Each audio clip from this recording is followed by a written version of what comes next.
शनिवार वाड्यावर मुस्लिम महिलांनी केलं नमाज पठण. पतित पावन संघटनेच्या मेधा कुलकर्णी यांनी काढला मोठा मोर्चा. महाराष्ट्रात उडाली भयंकर मोठी खळबळ. कल्पना करा, पेशवाईच्या विजयाचा प्रतीक असलेल्या शनिवार वाड्यात काही मुस्लिम महिलांनी नमाज पठण केलं आणि त्याचा व्हिडिओ व्हायरल झाला. यानंतर काय झालं? भाजप खासदार मेधा कुलकर्णी आणि पतित पावन संघटनेचे कार्यकर्ते रस्त्यावर उतरले, घोषणाबाजी केली, गोमूत्राने शुद्धीकरण केलं आणि आता मजार काढण्याची मागणी करतायत. पोलिसांचा मोठा फौजफाटा तैनात आहे. ही घटना काय सांगते? धार्मिक संवेदनशीलता की राजकीय खेळ? चला या बातमीत सविस्तर डुबकी मारूया आणि जाणून घेऊया काय आहे हे प्रकरण आजच्या व्हिडिओमध्ये. नमस्कार, मी नील सोनार, तुम्ही पाहत आहात बोल एमएच. मित्रांनो, पुण्याच्या हृदयस्थानी असलेल्या शनिवार वाडा हा केवळ एक किल्ला नाही, तर मराठ्यांच्या शौर्याची आणि स्वराज्याची जिवंत साक्ष आहे. पेशवाईने इथून राज्यकारभार सांभाळला, विजय मिळवले आणि इतिहास घडवला.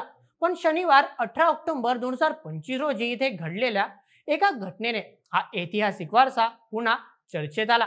काही मुस्लिम महिलांनी शनिवार वाड्याच्या परिसरात नमाज पठण केलं आणि त्याचा व्हिडिओ सोशल मीडियावर पसरला. हा व्हिडिओ पाहून हिंदू संघटनांना रक्तदाब वाढला. त्यातून काय झालं? भाजपच्या खासदार मेधा कुलकर्णी आणि पतित पावन संघटनेच्या कार्यकर्त्यांनी लगेचच कारवाई केली. सर्वप्रथम 19 ऑक्टोबर सकाळी हे कार्यकर्ते शनिवार वाड्याच्या बाहेर जमले.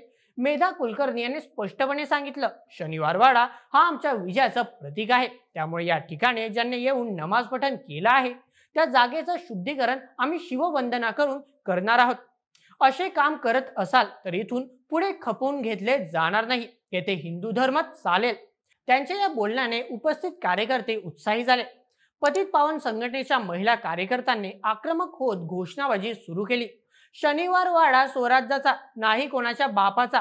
या घोषणांचा जयघोष ऐकून परिसरात तणाव वाढला. पण यात थांबले नाही. कार्यकर्त्यांनी नमाज पठण केलेल्या ठिकाणी भगवा झेंडा लावण्याची मागणी केली. मेधा कुलकर्णी यांनी हे समर्थन केलं आणि सांगितलं, आम्ही ते शिववंदना करण्यासाठी एकत्र आलो आहोत. ही जागा हिंदूंची आहे आणि ती अशीच राहील. व्हिडिओ व्हायरल झाल्यानंतर लगेचच मेधा कुलकर्णी आणि संघटनेच्या कार्यकर्त्यांनी ठिकाणी जाऊन गोमूत्र शिपडून शुद्धीकरण केलं. हे दृश्यही सोशल मीडियावर पसरलं, ज्यामुळे वाद आणखी तापला. आता त्यांची मुख्य मागणी आहे, शनिवार वाड्यात असलेली मजार काढा. कार्यकर्ते म्हणतात ही जागा ऐतिहासिक आहे आणि तिथे धार्मिक संतुलन बिघडू नये. पण दुसरीकडे मुस्लिम समाजाकडूनही ही शांततेची केलेली नमाज असल्याचं सांगितलं जात आहे. पोलिसांनी शनिवार वाड्याच्या प्रवेशद्वारावर मोठा बंदोबस्त तैनात केला आहे. कार्यकर्त्यांना आत जाण्यापासून रोखलं गेलं, पण घोषणाबाजी आणि निर्देशन सुरूच आहेत. एकीकडे हिंदू संघटना सांगतायत की ही जागा त्यांची सांस्कृतिक ओळख आहे, तर दुसरीकडे काही लोक म्हणतायत की भारत हा सर्व धर्म समभावाचा देश आहे. मेधा कुलकर्णी यांच्या या भूमिकेमुळे पुण्यातील राजकीय वातावरण ही गरम झालंय. विरोधी पक्षांकडून टीका होते. अशा प्रकारे धार्मिक भेदभाव वाढवू नये असं सांगितलं जातंय. मित्रांनो, अशा प्रकारच्या धार्मिक वादविवाद भारतात नवे नाहीत. ऐतिहासिक ठिकाणी नमाज किंवा इतर धार्मिक क्रियांमुळे वाद भडकलेले अनेक उदाहरण आहेत.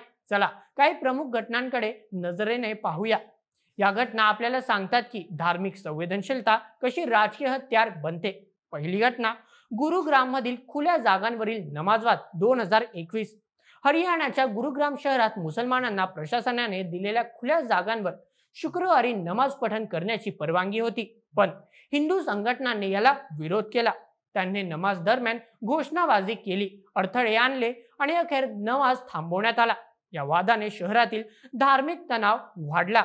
हिंदू संघटना म्हणत होत्या खुल्या जागा सर्वांसाठी आहेत, धार्मिक वापरासाठी नाही. परिणामी पोलिसांना तैनात करावा लागला आणि मुस्लिम समाजाने न्यायालयात दावा दाखल केला. ही घटना शनिवार वाड्याच्या वादासारखीच आहे.